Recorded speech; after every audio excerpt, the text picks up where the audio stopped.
Is there anybody who was left unbalanced by the brutal truncation of this morning's session and needs to ask a question? We can talk a little bit about this morning's session, and then I thought, if he's still game, that Ken, who is a regular attendee at these things, he has a sort of interesting fieldwork story to tell that would be inspiring, and then we could talk about that or other issues, or if it went flat, I would synthetically create a focus. So, okay. Is there anything left over from this morning or any line of discussion that needs to be pursued on that? I think we took it up to the notion of virtual reality being promising for the production of a kind of higher order logos of communication that would be beheld rather than heard. This is a fave theme of mine because the way I finally interpreted what was happening inside the DMT experience was that these creatures were speaking in this visibly beheld language, and I had never even conceived of such a thing. I mean, I just assumed language is something you hear with your ears, but it turns out, no, that's just one way to do it, and another way is this visual input model. And it seemed to me it's a true form of telepathy. It's not telepathy as we might have anticipated. My notion of telepathy was always, I hear what you think, not I see what you mean, and you see it too. And we contemplate it as a three-dimensional object.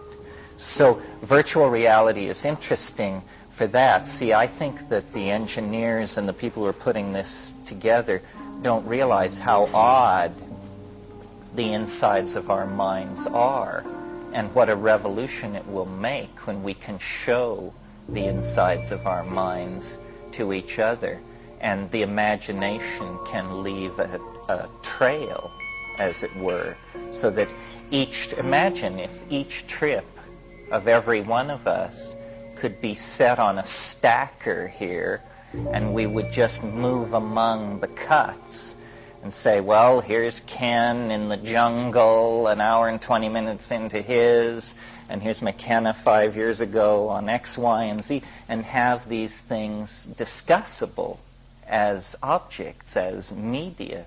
Well, this looms, I think, and it will empower the creation of a language and a community of understanding about these things that will be, lighting a wildfire of shamanic awareness.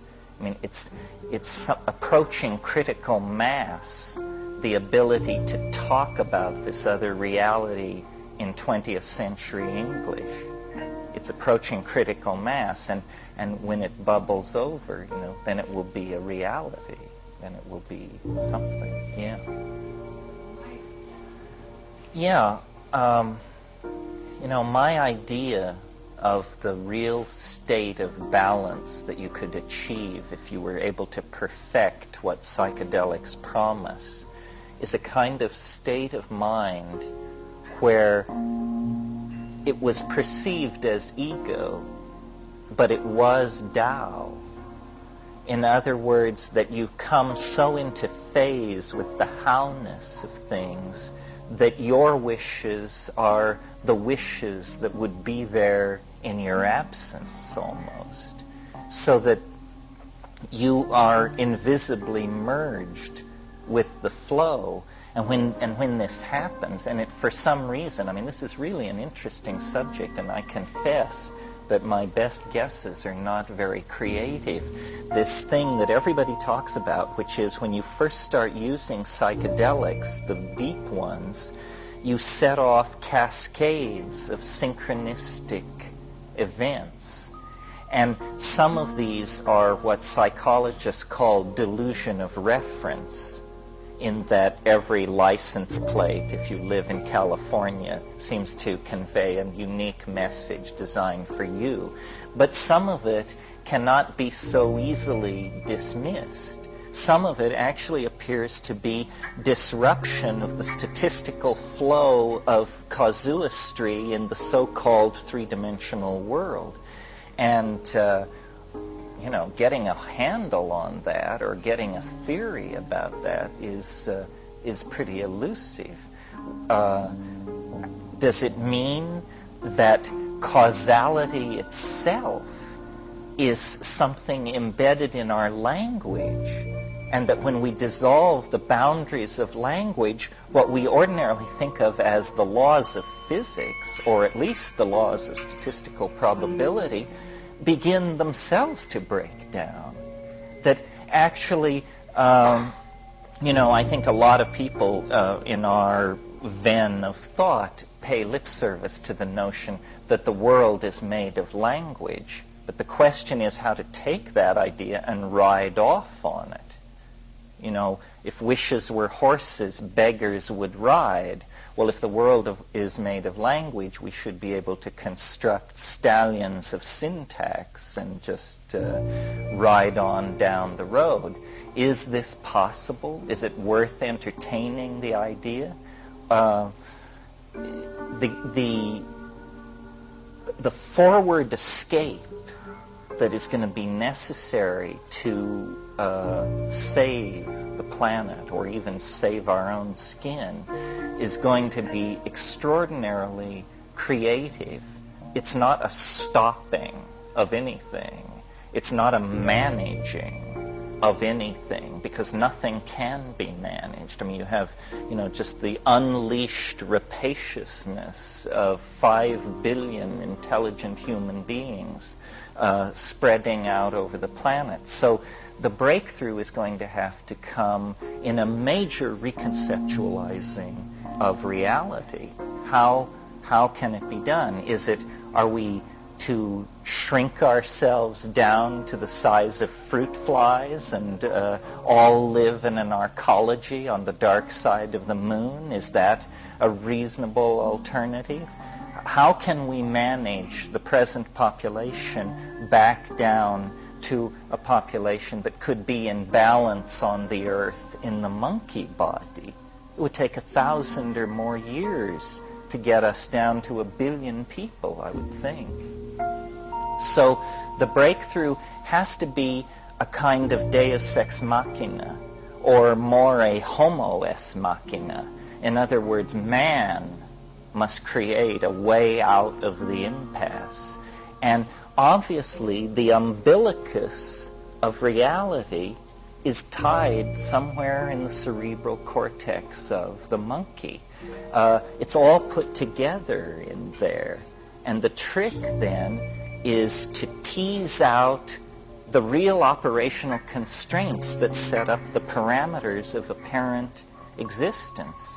And what shamanism is, what the psychedelics are, is simply heaving brickbats into the still water of consciousness, and then analyzing the wave mechanical perturbations that result from this, and trying to create some kind of linguistic transform that allows you to map it back onto something you can understand. But someone said, who isn't here unfortunately, that he completely rejected a notion very dear to my heart, which is that we're living in unique times, that history is a compressive force that is moving toward a conclusion, and that this conclusion is now not that far in the future. And he said he didn't believe this, and that he was a steady stater, and so on. But you see, the presence of ourselves is the indication that an extraordinary event is about to take place on planet 3. We have emerged out of animal organization over the past 100,000 years. We have emerged out of tribalism in the last 10,000 years. The fact that we are undergoing this informational foment, this self-reflection of the universe and recoding and recasting of it that spins off technologies and languages like a pinwheel. This signifies that something unusual is going on in the biosocial dynamics of the planet. It's history. History is some kind of phase transition. It's a highly temporary state of disequilibrium where mind in nature undergoes a kind of birth out of itself through the intermediary of creatures with technical ability and language. And trying to get in tune with this and understand this and have a place in it is what shamanism has always been about. And because it's always had this urgency, because on a planetary scale, a process of 50,000 years is virtually nothing. I mean, it's just the wink of an eye. A mood has come over the planet, and lo, it forces out of itself, it extrudes from biology a whole new level of organization that is confounding to ontology. I mean, what are we? How can we be? What is the place that we occupy in nature? Well, you can think about this in your armchair, or you can perturb the field, as it were, with these hallucinogens, and I think they centrally address the issue. I mean, I've compared them to what the telescope was for astronomy in the 16th century, or what the atom smasher and particle accelerator was for the study of the primary structure of matter.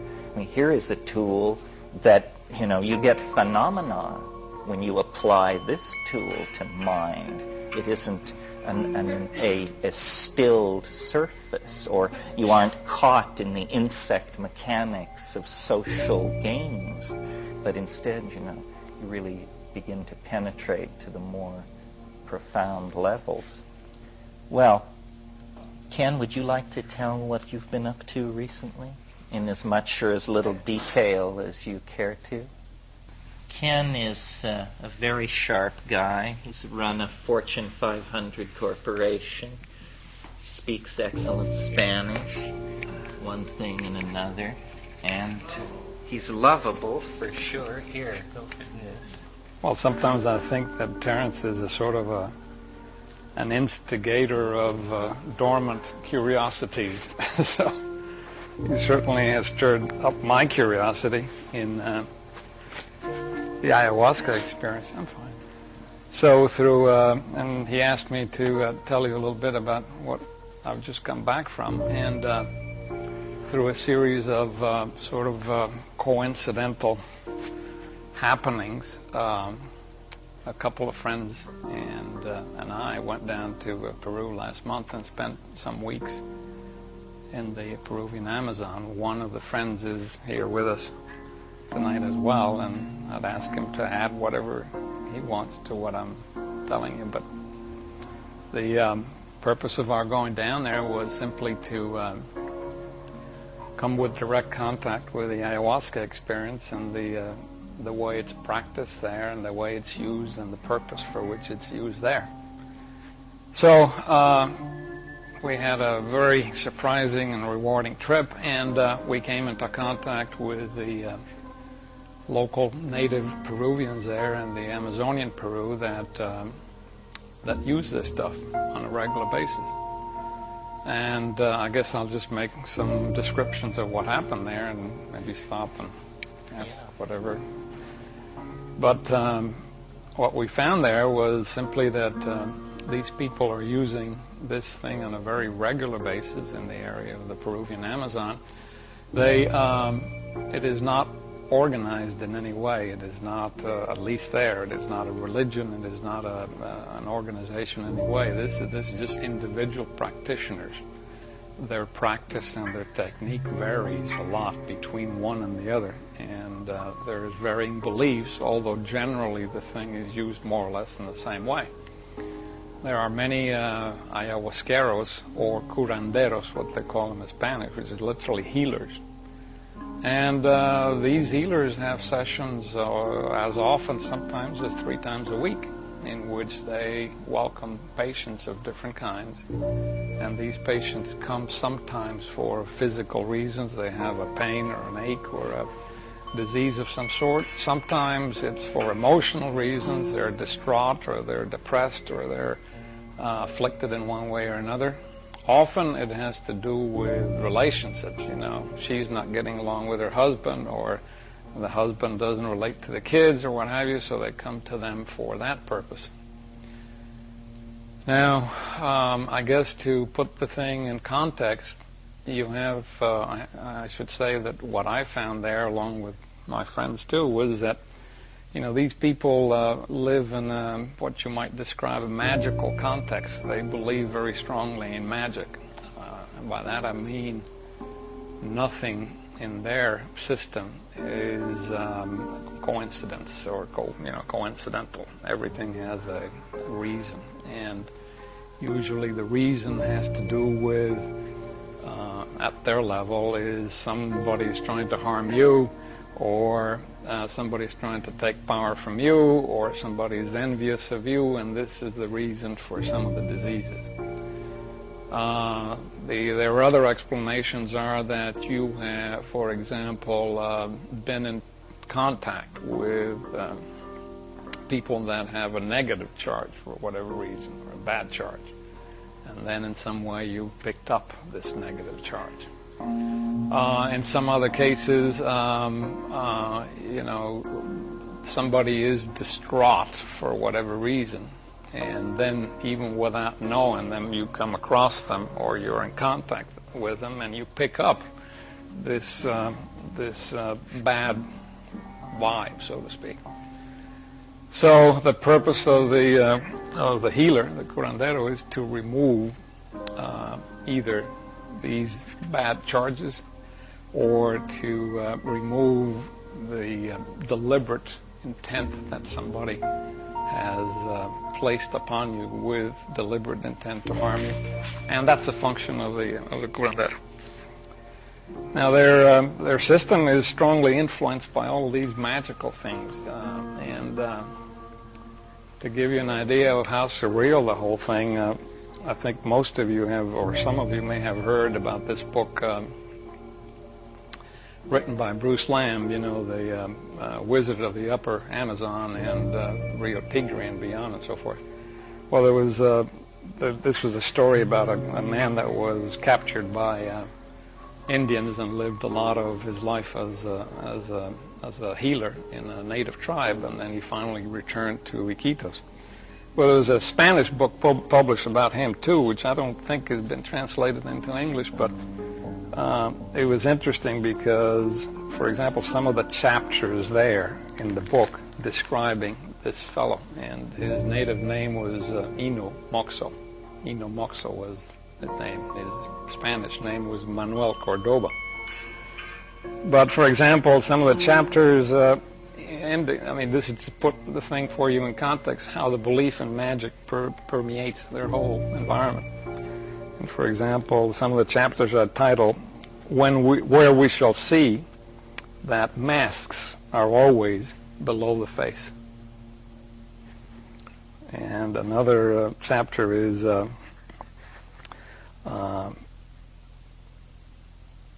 it is how certain healers create persons. And another chapter is Master Ino Moxo.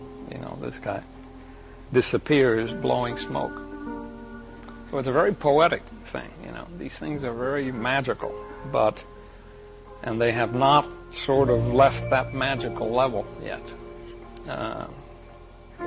So with that context, what happens is they have these sessions, and they gather together maybe anywhere from 6 to 10 people in any one session. The sessions take usually place at night, after nightfall. They have a very strict belief in diet. prior to taking ayahuasca. And the diet consists of different periods of abstinence from a number of things, and depending on what your purpose is and what you are intending to do, it may be 7 days of diet, it may be 15 days of diet, it may be 30 days of diet. And the diet, you have to abstain from things like salt, anything sweet, any pork or lard or anything close to pork or lard, no heavy, greasy things of any kind, and also no sex. The no sex is very important. And in their view, that doesn't mean you have to be celibate, but it means that if you are intending to take ayahuasca or for a certain specific purpose, you should be celibate for a day or so many days as the master prescribes. And the reason in their view is that if you have any sex, this is nothing wrong, it just simply takes away your energy. And in the explanations that we were given there, the plants will not talk to you if you violate the diet. So, the sessions happen after night. They recommend that you do not eat anything. They recommend that you adhere to certain diets. And you take this potion, which is a relatively small amount. The brew is a boiled down mixture of several components, and one of the aspects of it is that it is not particularly palatable. It is not nauseating, but it is not something too palatable, and when it goes down, you feel a certain reaction to it, some nausea. It varies between different people. In some cases, people throw up at some point during the session. They just vomit it out. In their view, this is normal, to be expected, natural. Many of them consider the vomiting as positive in the sense that they look upon it as a purge.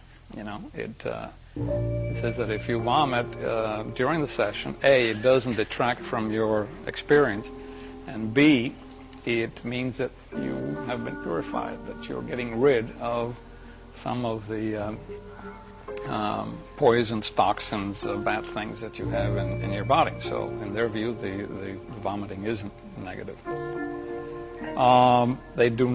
Everybody does not absolutely vomit. I mean, it happens occasionally here and there, depending with experience. And these sessions last anywhere from 4 to 6 hours. So if you begin at 7 o'clock or something, the thing is usually over by 2 in the morning, 3 in the morning. And the purpose of the session is there are several purposes. They do it, of course, to heal. And healing means, in their view, a very specific thing, at least the people that we were in contact with. They say that the vine, that the brew itself, empowers you and gives you the vision. Specifically, it gives the healer the vision as to what is wrong with a person, if it's a case of disease. But curiously enough, that the actual healing is not done by the vine. They firmly believe that the healing is done by the chanting. And this gets a little complex. The healer, during the course of the session, pronounces or sings these, what they call icaros. And the icaro is a chant. It's like a song. It's like a sing-song thing. The chants are only occasionally have a word of Spanish here and there. Most of it is either in Quechua, the local Indian language, or often they are nonsense syllables, like D-D-D or na-na-na or something like that. But they go in a musical, up and down. Now, in their view, the plants, each individual plant, and of course you have to realize that there in the Amazon there are zillions of plants they all have different uses, and they all know the uses of the different plants. So it's just like a open pharmacopoeia. They're all over the place as to what to do. But then they believe that the healer, under the influence of the ayahuasca, contacts either the ayahuasca plant or any other plant that he wishes, converses with that plant, brings out what they call the mother of the plant, which is another way of saying the spirit of the plant or the genius of the plant, and that spirit of the plant will teach the healer how to sing that particular song of that particular plant and what that song will heal and what that plant, if given as a leaf or a tea or another combination, will cure. So the healer's function then is to take the ayahuasca along with the patient. They will both take it. The healer's function then uses the ayahuasca to acquire power and to see. And then, once identified what the problem is, selects the Icaro, the song, to sing to do the healing. And the Icaros, as you sit there, and of course you're under the influence of the ayahuasca, the Icaros under the high become very powerful, and they're almost like a hypnotic thing that they, in their opinion and in my experience, increases the effect of the drug. So it potentizes the effect of the drug. And did you find that these Icaros are actually, you see them because they drive the fabric of the hallucination? Yes. And they talk about it this way. They talk about it, they call it painting. To chant is painting. That's right. You see them. Yes, you see. You're hearing, and in fact you're seeing them, and in fact you're touching them, as you know. And they have an emotional texture as well as a chroma. I mean, it's hard to explain. It's very rich. I'd like to just read you in that regard one of the other titles of the chapters that I was referring to a minute ago, and then Cassius Inomoxo says that words are born, they grow, and they reproduce themselves, but not in Spanish. You have to do them in Quechua. All right? This is the reason for the Icaros. So as you go into the session, there are different phases, I guess, which are quite different from, they vary from person to person, I presume, but you go through what I would describe as a sort of a discomfort area or a phase in which you sort of don't feel too good and you feel a little nauseous and so forth. You progress on to a second phase, and of course I'm generalizing, and this would vary according to people, but you progress on to what you might call the terror phase. And at that point, the horror, the terror, all right? And that, I think, has to do with fear of the loss of ego. You lose control, and pretty soon you realize you're in a roller coaster that is totally out of your control or power to do anything about. And, of course, that instills trepidation, shall I say. Then you move on to a third phase, which I guess would be the circus. And in the circus, you generally see incredible, beautiful gardens, colors, entities, variations in architectural detail. I mean, it's an incredible, and you sit there in dazed wonder looking at this beauty, and you wonder how the world can be so beautiful. And then you finally go into a sort of a contemplative phase, which is probably the longest in duration, in which you have gone through all of these other trepidations, and then go into this phase in which you contemplate. You see yourself.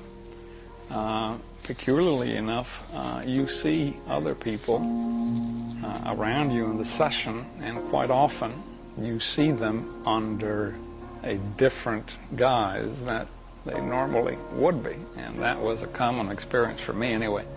And by that I mean, for example, you would have somebody sitting next to you, and during this contemplative phase, you would open your eyes and see somebody with human legs, but the body of a bird.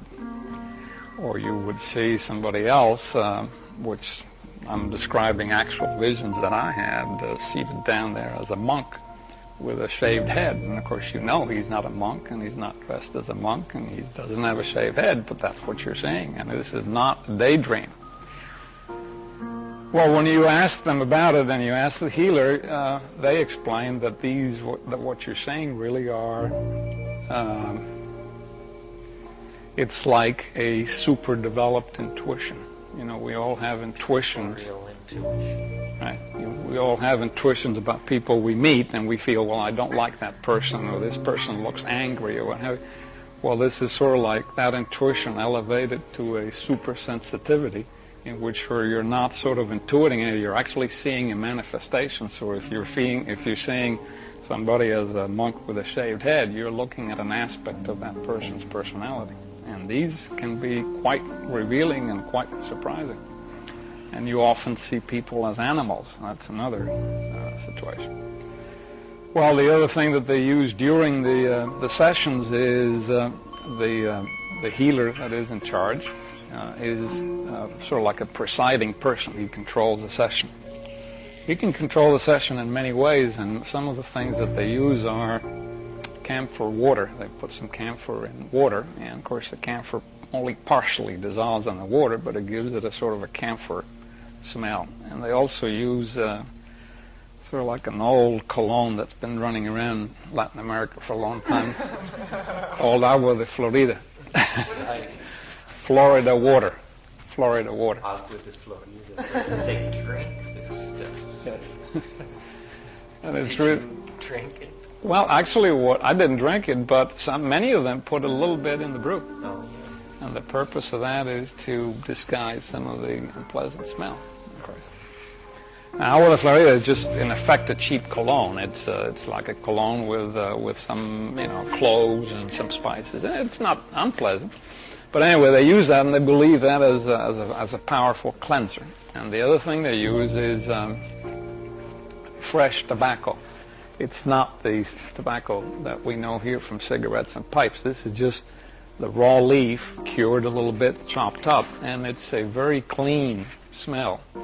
I don't smoke, and I don't particularly like smoking, but to me this is a very powerful, and they believe it's a very powerful curing agent. In fact, one of the better ones in their opinion. So they use the tobacco smoke. Not at all. No, it's a very clean, very pure smell. So in these sessions, the healer would, pass the brew around. Some healers have, since this is really not only, pure jungle, they've been citified to some degree, some of them have a strong Christian influence. So some of them recite prayers, invoke the Virgin, certain saints. Many of them don't, and many of them are really not into the Christian part at all. Many of them they're simply, they don't talk about prayers, they just sing the songs. After they distribute the brew, they blow the tobacco smoke. They believe that blowing the tobacco potentiates the brew. After, no. That's right. They blow it. Does it get you high different than, say, yes. Is it like marijuana, or is it more like tobacco? No, it's just plain tobacco. It's not a weed or anything. It's just tobacco, so it doesn't get you high. It's just the smell and the smoke. But they see it as a purifying, as a cleanser, as an empowering agent. So in the session, you sit in a circle. The healer would distribute the potions to everybody after blowing tobacco smoke on it. And then nothing much happens for about 45 minutes or somewhere around there.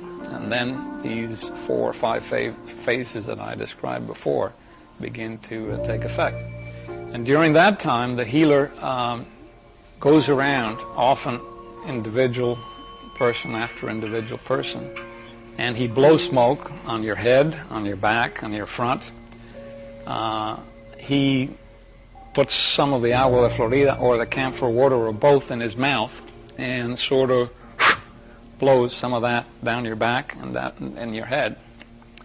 And let me tell you that it's a very powerful experience, because when you're under the influence on these things, you begin to see the healer not as he is in person, but you begin to see the healer as somebody quite different. And you may see him as an animal, you may see him as a bear, you may see him as a... So this is coming, different things at different times. It's shifting, yeah. And then he would come around to you, and the purpose of the smoke and the Ayahuasca is to increase the, to send you higher. So he would come around, and of course there are different styles and different ways, but the blowing of the smoke or the blowing of the camphor water goes something like this, and I'm not a shaman, so I can't imitate it, but I can give you an idea of how powerful it can be, especially if you are already under the influence. But he would come around and blow in your head, and if this is my head, he would go like...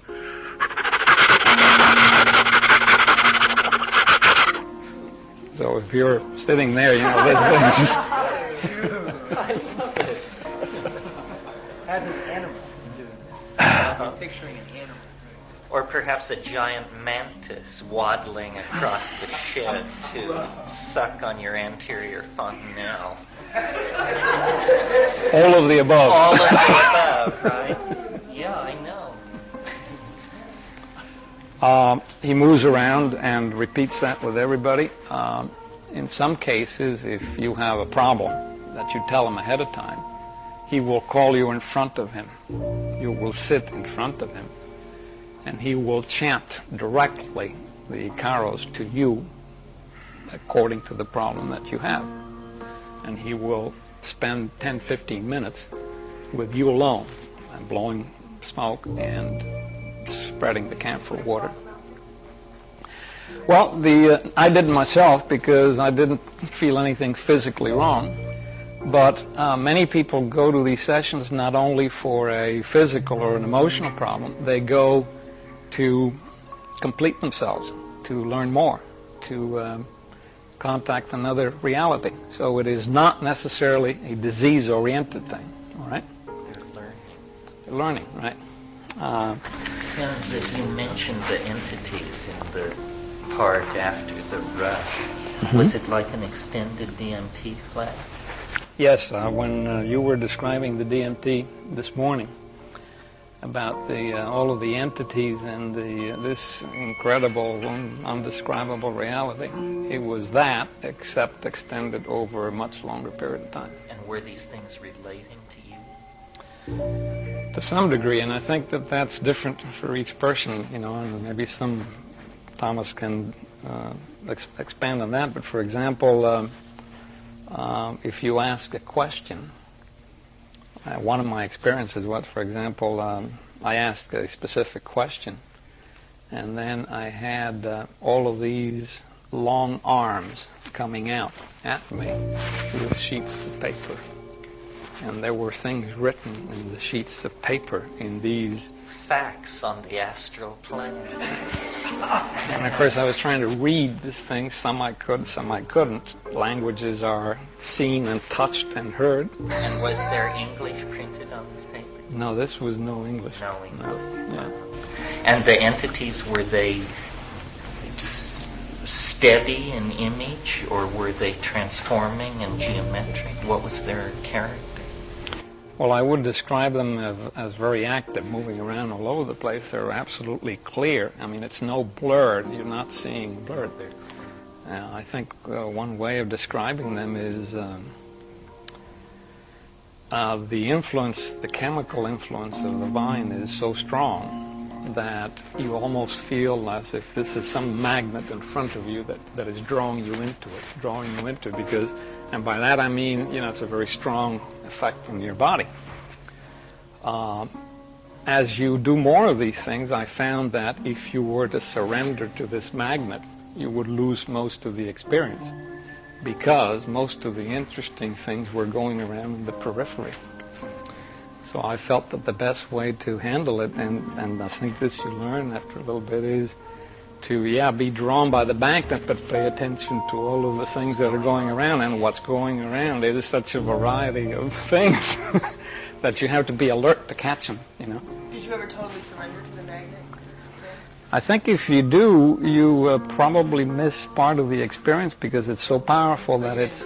No. Did you speak to anyone who did? Yes, well, in the first experiences, the initial ones, yeah, because what happens is it's like, you know, you get flown away so far that you just sort of almost unconscious and you're not aware, and then you miss, and then you remember. And it becomes almost like anesthesia. So you're kind of And in fact, if the dose is really intense, your lips will tingle as a symptom of the onset of anesthesia. Did you notice that at all? Yes. Yeah, yes. well, if you take tingling lip ayahuasca, then you are one macho hombre. Some people take more than once. I did not, and I didn't find it necessary. And one dose was more than enough. What is a dose? Is it a jigger full, a cup full? Well, that varies too a little bit because, of course, this is a individually boiled and concentrated thing. But usually, some of the sessions we were taking 1/3 of a cup. All right. After you take it for a while, they believe, and I think that is correct, that you need less in amount to get the same effects. So it's instead of your body getting immune to it, it works the other way around. You need less to get to the same place. See, it's running on DMT and beta-carbolines like harmine, and these things all occur endogenously in the human brain. So it's not, it's the closest thing to a cocktail of neurotransmitters that you could get to. None of these compounds are invasive at all. They're all part of normal metabolism. It's just that the ratios are now going to be shifted radically by the fact that you're doing so much of it. What's your group were you in? Well, there wasn't any group. We just had the good luck of coming across an active Peruvian shaman who invited us to go down there. And then he introduced us to different masters and teachers that he had had. So that was really as simple as that. Did he want something? Oh. Did your experience change on repetitive exposures? Were you able to control the situation more on a second or a third or exposure than you were on the first? Yeah, two things. They individually prepare the brew in different ways. Some may add some more mixtures, they may add other plants, some may not. So the brew from master to master changes. So your experience also changes. In some cases, you don't have too many visions. In some cases, you feel in an altered state, but in a lesser degree. In some cases, you have a very powerful experience, depending on who prepared it and what concentration. The recipe's very important. Oh, yeah. Well, you can really get taken to the cleaners. If you don't speak Spanish and you don't know what you're doing, you can drink a lot of swill before you get to anything good. Right. The other thing that I found, too, was, in answer to your question, was that the more you take it, the more you relate to it, and the more productive the experience is, and the more you learn from it. In the first experiences, you're almost overwhelmed by the thing. I mean, it's just your mind is blown out of the bathtub. And as you take it more, then you begin to deal with it more, get more out of it, learn more from it, and it becomes much more productive. Did you see it a little frightening, like after your first time, to do it the second time, or was the overall feeling like you'd like to do it again, even though it was only? Well, I like to do it again, but I'll tell you, every time I took it, I was terrified going into it.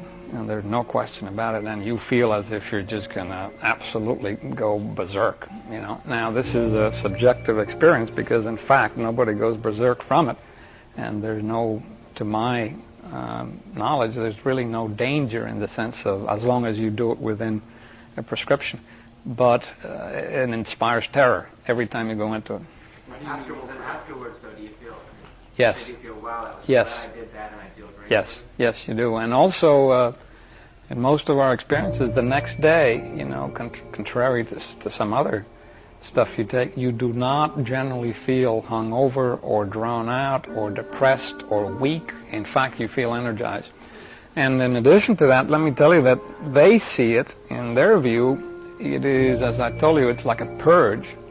It's like an energizer. It's like, it's not only, they don't see it as a visionary drug, they see it also as a physical purge to help your body. It's like an energizer, like a tonic. And some of these fellows have 3 sessions a week, and they've been doing this for 20 years. So you can see that. And how do they look? Good, well. And do they want something from you for this service of being your guide and your kind of your healer? Do they? Well, many of these fellows, these fellows that live as a healer, of course, they generally do nothing else. That's their function. It's like being a doctor. Now, there are good ones and there are bad ones, like anywhere else. I think we were lucky in that the ones that we came across with, they were really number one people. And they had the feeling that, they were doing this because they wanted to help, that they wanted to... that was their function. It's like a doctor not interested in money. Now, they don't have a set fee or anything. No, they. Do you give them? Yes, yes. They live by it, and they have these patients that come to them. So now you realize that this is a low-income society. So I mean, this is not a lot of money from anywhere. But yes, they do pay, sometimes in money. They don't pass a basket or anything. No. You just find a way to give them something that feels good to you. Right. There is no fee, incidentally. They have no fee. Did you have prior experience with psychedelics? And if so, is there any contrast to compare to other experiences that you had, that you got clearly? Well, I think the closest one that I could describe would be DMT. Yeah. You had done DMT prior to that. That was the only one you had done?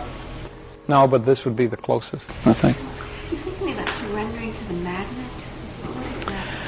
Well, the physical effect that you feel from the brew is very powerful. And I mean physically. I mean, you feel the thing in your stomach, and you feel a little bit of nausea, and your body feels, Every time it rounds a bend in your intestines, it's a metaphysical revelation. And there are many bends in your intestines. Do you get diarrhea? You get diarrhea from it? Some people do. I did not. But I'm sorry, to get back. But is that like just being accepting and just going with it? Well, what happens is the physical effect is very strong, and then the onset of the effect on the brain is quite strong. So you feel like something foreign is taking you over. That's why I mean by the magnet. All right.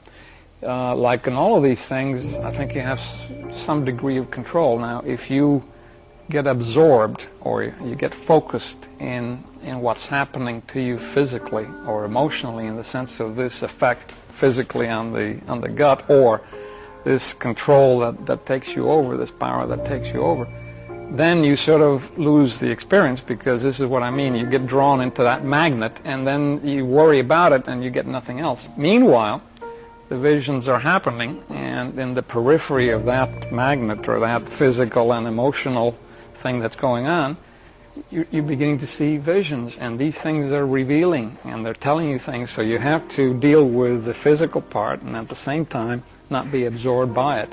And the psychology is like a roller coaster.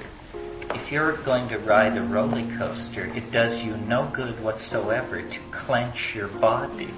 It's beyond that. You might as well just open yourself up, because it's bigger than you are, and resistance is just resistance.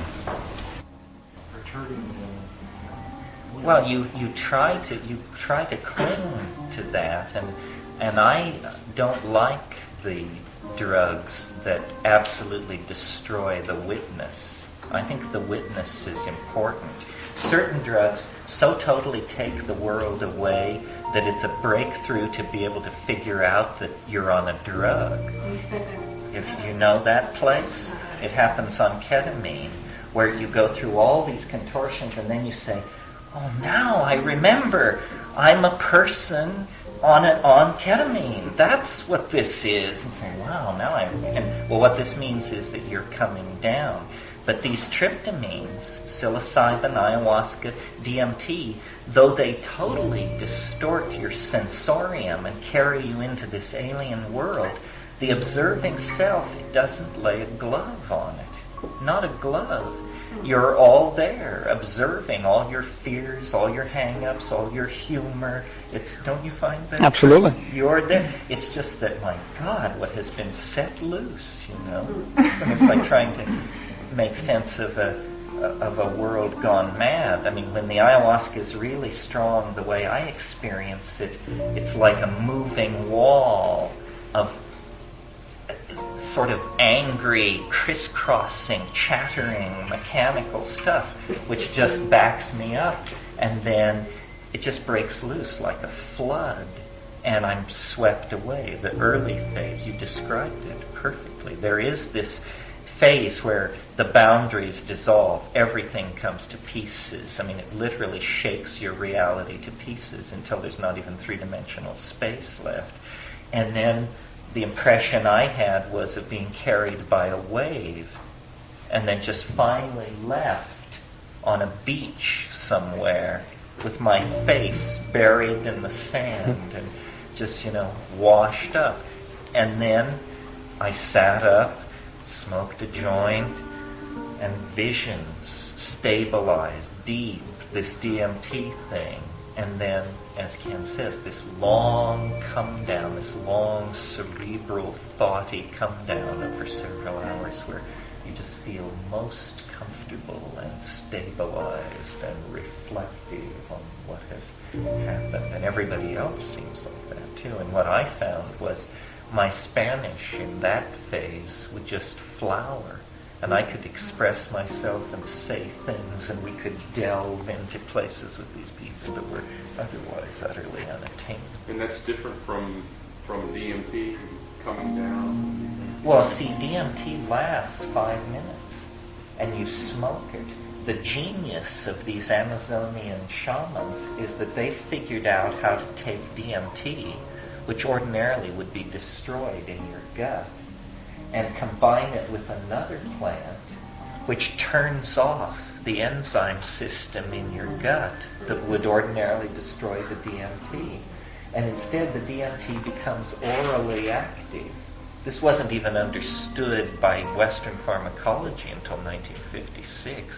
These people have been doing it for millennia. So then the DMT, instead of hitting with this tremendous rush and then being quickly quenched, which is what happens with the smoking, instead it unfolds over about it. The most intense part can be about 2 hours, and then you come down off of it. So it gives you time then. That's what you're saying. You're saying more productive than later on. Time to deal with things and find things. Yes, and the thing which is most disturbing to people about smoking DMT is the kind of hysterical speed of the whole thing. I mean, the fact that you go from ordinary reality to the raging peak of the intoxication in under a minute, and then you're just left to deal with this thing for 2 minutes or so to try and get your wits together in the midst of this maelstrom of elf language and all this other stuff, and then you tumble off this narrow plateau, down, down, down, to forgetfulness. But the ayahuasca you retain. Long time. Go up. Long period of time. Remember Yeah. what you saw. I made a little list that may be interesting for you. I asked them, why do you take ayahuasca? Why do people come to you? And these are the things that they mention. They say to preserve health, to manipulate the supernatural, to travel, up here of course, to predict, I want to see the future, to discover thieves and to discover infidelity. A lot of people come to them and they say, my wife or my husband is being, can you tell me if that's true?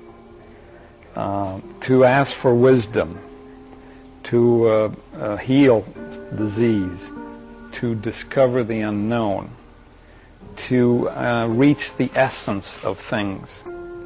And then finally, as a purge, as a tonic, All of these things are part of it. And the last, the other thing I wanted to tell you is that they have, this strong belief in evil and good, of course, and a lot of the things that happen to you is because somebody's. And then if you talk to some of the more enlightened of them and that are a little more psychologically aware, you realize that this thing is.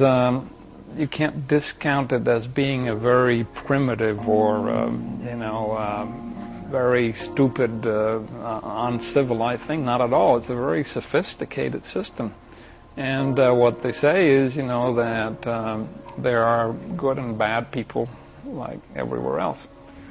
That many of the people that get into the power that ayahuasca gives them, we all have good and bad things inside of us.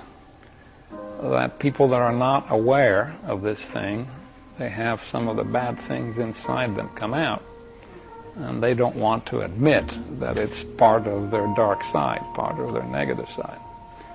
So when you can't admit that that is part of you, then of course the only other explanation is it was put there by somebody else.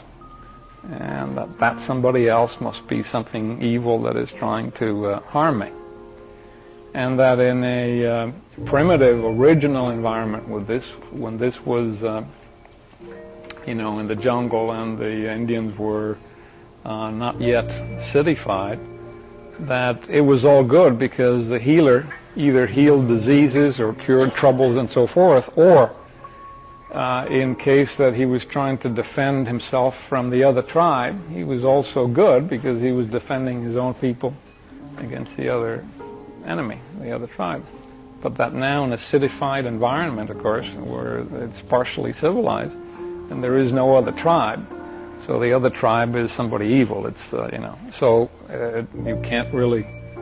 The thing works a little bit less well, but that's their sort of viewpoint. You have to deal. And then if you're dealing with the good people, the good, centered shamans, they say that you have to learn all of these powers, but that you use them only to protect yourself, that you don't use them to harm anybody else. That the function, you have to learn all of the power, and then you use the power only to benefit people, but not to, or to protect yourself, but not to harm somebody else.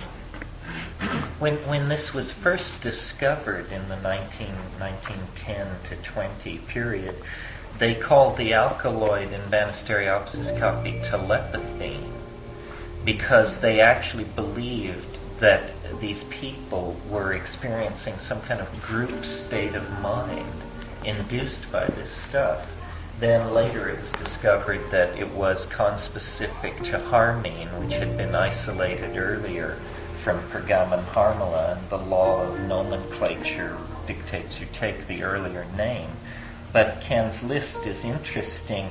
Things like observing the future, finding lost objects, determining infidelities.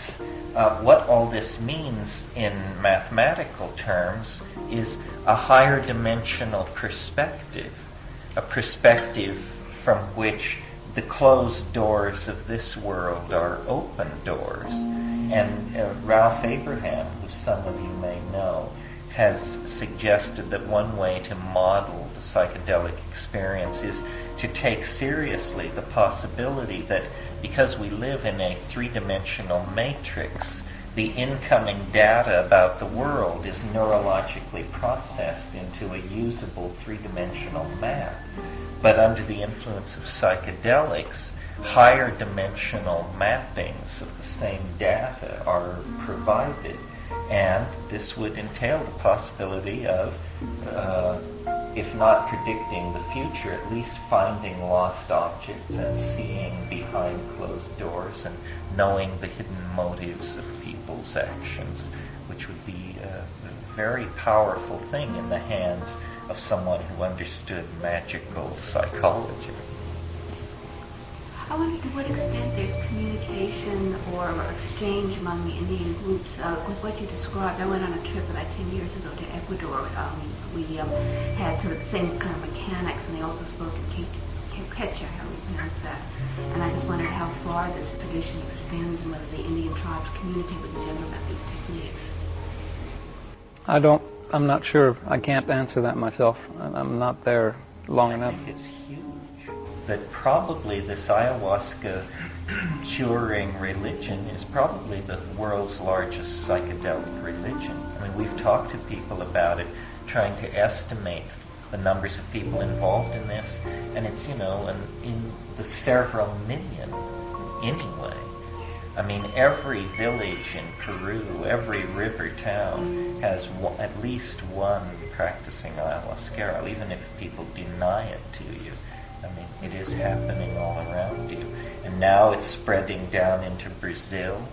These groups like Unión Vegetal and Santo Daime are revitalization movements in the context of the Brazilian social situation that are using ayahuasca to create, a new syncretic religious form there. Yeah. Does ayahuasca have a meaning? It means vine of the dead. And the scientific name for the plant is Banisteriopsis caapi. Banisteria refers to the pattern of growth of the vine, that the leaves are always directly opposed to each other, like a ladder. So if we were to translate its name into English, we would say it's ladder vine, ayahuasca, Banisteriopsis caapi. And caapi, the generic, the species name, is the word for it in a native language. It's called caapi. It's also called yahe in Colombia. But Ken made a good point that it's made by somebody. See, this isn't like peyote or mushrooms or something where it's in its natural state, the consumable drug. This has to be made by somebody, and they can make it well or badly. And so it's much more open to manipulation and the influence of the human factor. Yeah. Well, the image you describe of the opposing leaves and so forth, and the vine of the dead, did you find that reminiscent of the DNA? Does that reflect? Oh yeah, all of these things. We had many fantasies about ayahuasca being down there, and some of the information that the plants were telling us was so incredible that I don't advance it as fact. But the drift of the fantasy when you're in the jungle is you begin to see it as, under the influence of psychedelics, you begin to see it as some kind of very highly integrated data transfer. It's like a coral reef. And certain organisms are playing major roles in the moving of this stuff around, so that the Banisteriopsis liana that grows up to 300 meters long through the jungle and has its tissue laden with these highly bioreactive beta-carbolines is like an antenna. It's a molecular antenna picking up and broadcasting submolecular and quantum mechanical perturbations in the body. I'm just tripping, you understand? This is what appears to be going on when you stand there stoned on 5 grams and ask yourself what's going on. Did you get enough into the jungle, Ken, to hear these waves of insect sound that move across the... Yes. Well, these things are intense. I mean, it goes from, relative silence to many decibels of sound in a moving wave, and it's shrill sound. It's the kind of sound that a square wave generator puts out when you're trying to pump a chemical solution to a higher state of reactivity. And here are these insects sweeping the jungle with these screeching waves of synergistic sound. That's never been studied. The level of pheromonal regulation, the fact that everything is shedding odor molecules into the air, and everything is integrating and communicating, and it's quite intense. It's like a brain. It's like a mind. It's like a super organized individual, and there you are creeping around inside of it. I have a couple of questions. How long did you usually fast for before taking ayahuasca? In a regular session, I found, at least in my case, that if I ate anything after breakfast, I would have trouble keeping it down. So you really have to do it, at least for me, that day. Now, if they talk about if you really want to get into some of the higher levels, higher level means bringing forth the spirit of the plant and getting deeper into the thing, then you have to fast for longer times than just one day. But one day fast, at least for me, was enough to be able to take the brew without throwing up. If I ate anything during the day, I just couldn't keep it down. And did you get to observe different healers preparing? The proportions that they were using? No, we prepared one batch ourselves with one healer, so I know how he did it. We asked the other ones. We did not see any other ones. But there are some variations in the additional plants that they put on or not, in the time of boiling, what proportions they put on. Yes, there are variations. There seems to be two schools of thought. One of them is that you just put the ayahuasca vine itself and the Psychotria, which is the DMT-containing plant, and the other school seems to be that you use those and also a species of Datura type, and so there are two ways of doing it. Now, also, most of them add, and again, this varies because it's a very individual thing, but some of them tell you that they put a little sugar to modify the bitterness as it goes, when you take it. Some of them put a little of the agua florida to modify the smell, and it's not enough. I mean, agua florida is mostly alcohol, but it's not enough to really affect, give you an alcohol high. It's a few drops only. Some of them put a odor control too, and they tell you that they put rue, like the rue, the herb, to control the aroma, which is a little unpleasant. But these are minor additives, so there are all kinds of variations within that. So when you would go around to the booths, did you actually keep track of, to correlate the experience that you had with basically the different recipes?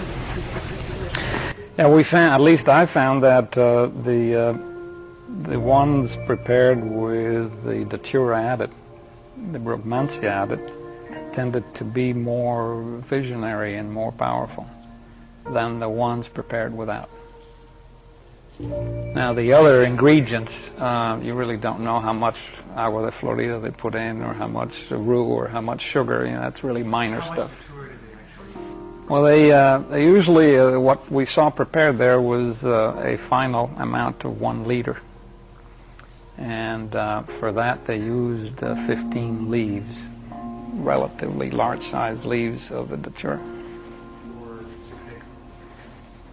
Well, 1 liter would probably give you enough for 10 to 15 people. So basically 1 leaf per hit. Mm. But it's not Datura, it's a Brugmansia that they call Toad. But it's very strongly solanaceous. When you roll the leaf in your hand, it smells just like Datura. It's a bush. It's a tree Datura. It's not a creeper. How many times did you experience? Well, while we were down there, must have been at least 8 times or so. Are these compounds and plants all Schedule 1? Interestingly, beta-carbolines have never been scheduled. But DMT is, of course, scheduled. Yeah, but I wondered if there's some kind No, of... the harmine, harmaline, tetrahydroharmine, and 6-methoxyharmalan are all psychedelic, and none have been scheduled. What does schedule mean? Scheduled means put on the DEA's list of very bad drugs. If something is Schedule 1, it's treated like cocaine, heroin, LSD, psilocybin, DMT. These are the Schedule 1 drugs. Then there's a Schedule 2 and a Schedule 3, and so forth. But beta-carbolines have not been scheduled.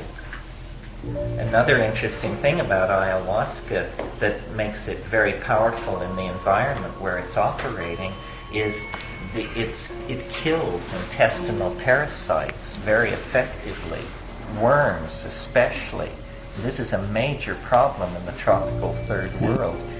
We even brought some back, and at UC Med Center they used it to kill the trypanosomal phase of the life of the malarial organism. Well, if it's even slightly retardant of malaria, and it has a proven ability to retard intestinal parasites, it's definitely, for that alone, it's probably extending the lifetime of its users by a significant percentage. I have another question about preparation. The ayahuasca, do they use the dry form or do they use it fresh? No, what we saw there was used fresh, and they simply cut foot-long pieces of maybe anything up to an inch in diameter.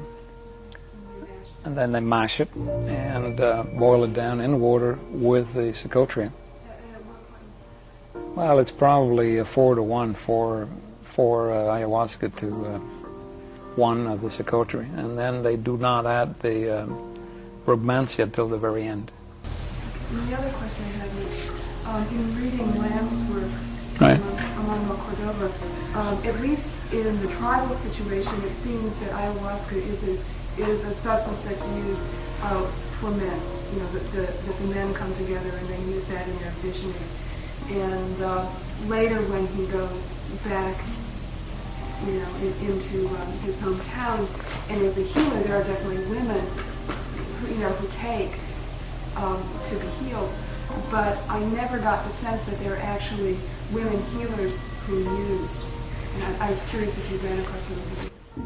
No, the people we met there were generally, I mean, it was not in a strictly jungle environment. This is really citified, and they're usually not pure Indians. They're sort of mestizos, Indian-white mixtures.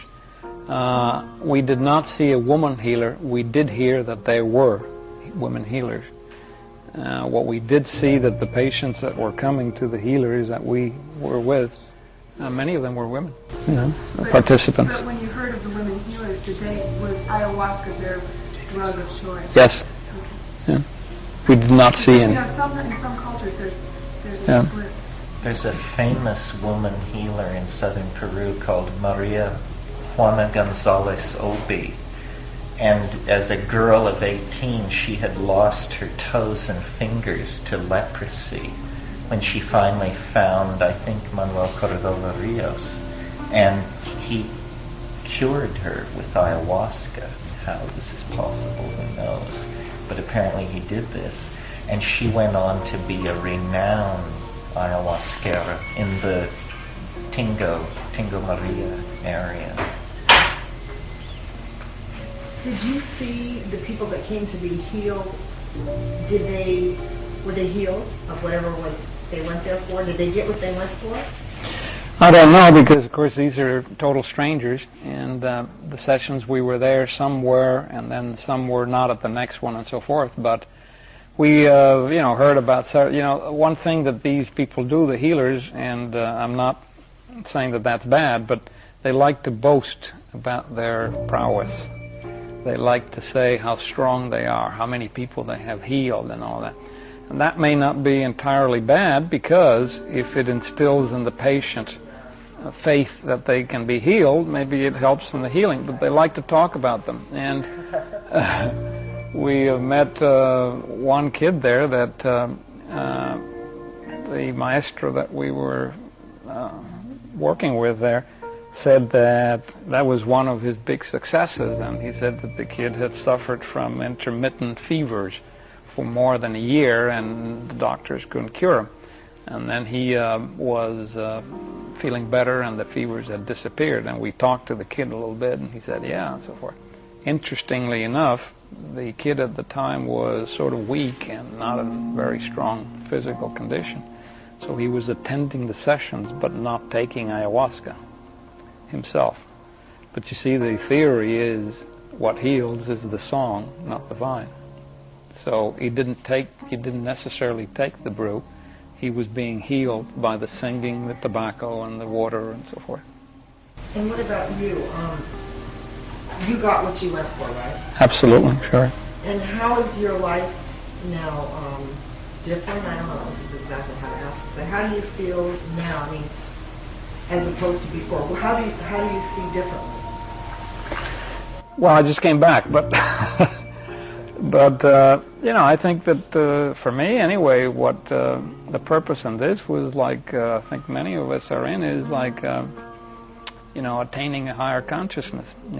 Expanding your. Do you feel like you have a great sense of the mystery that you didn't have before?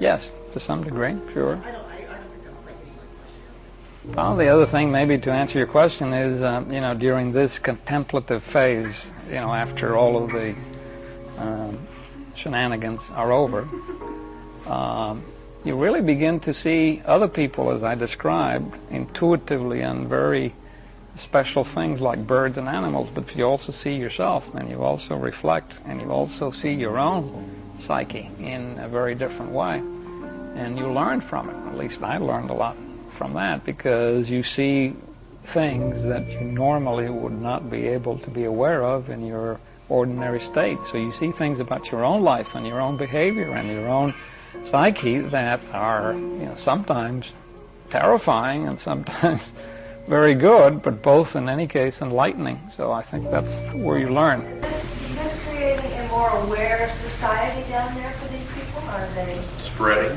Are they know a sense of peace or something that we would all like to get out of this? Well, I on an I don't know how to answer that, but on an individual level, the people that we dealt with down there, I found to be extremely simple, honest, sincere, clear, grounded, beautiful people. On an individual level, these people were.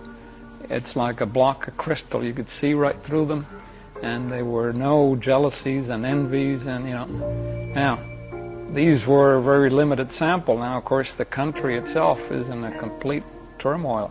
Politically, it's just a disaster, and there's very little order, and the place is chaotic. So, but that's the only things I could tell you. But the people we were dealing with there, especially the healers, were very clear, very centered, and very sincere, and very honest, and enormously helpful people. They were turned outside to help. And did this make a closer connection for them with nature? They're very close to nature, and they talk a lot about plants. They use it. They talk about protecting it. They're worried about the cutting down of the trees. They're close to animals. So they're very close to that, absolutely, yeah. Very aware of that, too. Information that wasn't coming from the outside?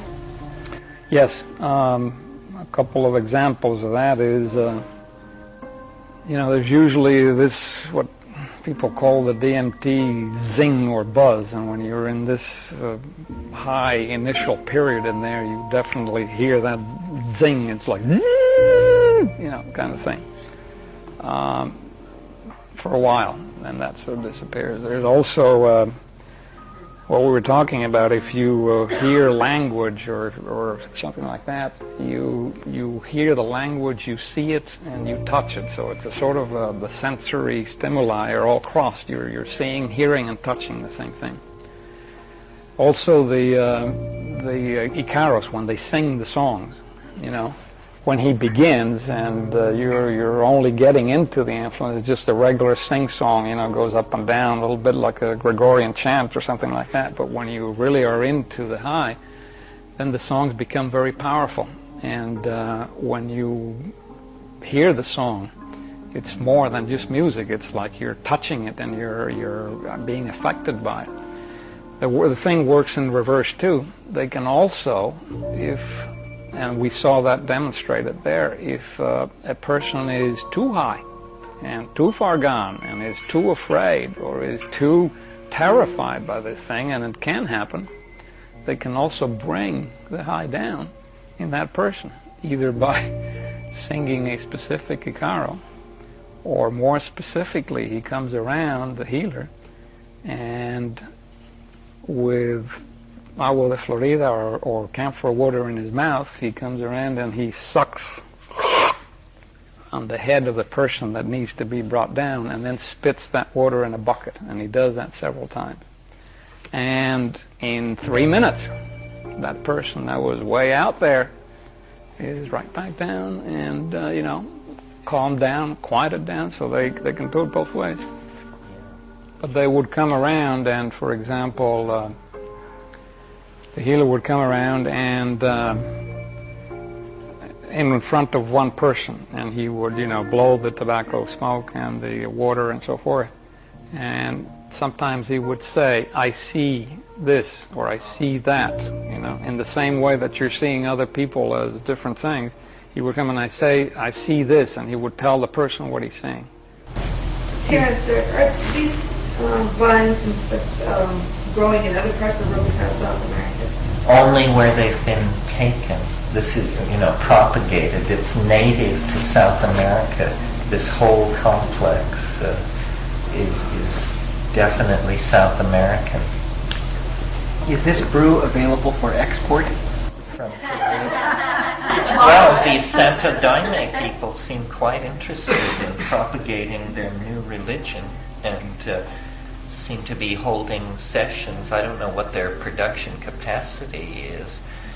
People are using it in psychotherapy experimentally and holding sessions. In the United States? In the United States. It's very hush-hush, but this kind of thing does go on. It's very promising, I think. I mean, MDMA was, the idea there was that it was an empathogen, introducing this new word of inducing empathy. I think ayahuasca is like an empathogen, except that instead of bonding and relating to the immediate people that you're with, you actually relate to suffering humanity. I mean, it's very heart-opening. It's interesting that it can be so much like mushrooms chemically, and yet the experience is quite different. Mushrooms are this titanic, alien, planetary perspective that's very off-planet. And the ayahuasca perspective is, it's about running water and plants and birth and death and soil and all this. Didn't you feel that? Very much so. And the songs, when they sing the songs, you have this insight. You understand what they're singing about. And what they're singing about is the river and the light and the flow, and that's what it is. It's a bonding to the living earth. It's very interesting that the rainforest is tremendously imperiled. There's all this political focus on it. Then there's the cocaine thing, which is a whole other level of complication and hysteria and gangsterism. And